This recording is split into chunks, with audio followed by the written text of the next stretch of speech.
When her son Leonardo was born, Rupa experienced depression so severe she contemplated suicide. They both spent the first 3 months of Leonardo's life in this specialist psychiatric mother and baby unit.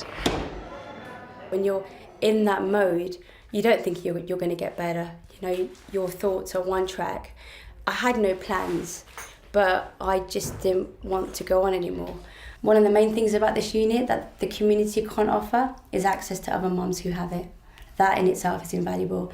Knowing that you're not alone, knowing that your thoughts are actually quite textbook, it gives you that comfort. It won't necessarily make it go away straight away, but it definitely is a factor in your overall recovery. Rupa got the treatment she needed, but today a report lays bare the gaps in provision across the UK. Only 15% of local mental health services provide the full level of specialist care that's recommended, and almost 50% of cases of depression and anxiety in new mothers go undetected.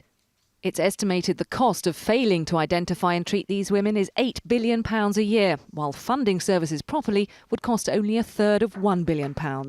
Everything costs money, but actually it's absolutely the time to invest, because we know that the consequences of not investing are devastating for the mother, the baby, the developing child, the partner. Within hours of the birth of her son, Catherine Grant had developed a sudden and severe form of mental illness called postpartum psychosis. I was acutely psychotic. I didn't know who I was. I didn't know who my family were. I didn't know whether I was alive or dead. I hate to think what could have happened if I hadn't have had the very specialist one-to-one nursing care, with James here in the mother and baby units. 3 months of intensive inpatient treatment led to Catherine's recovery, but until there is universal access to similarly high levels of care, many will continue to be harmed by mental illness brought on by the birth of a child.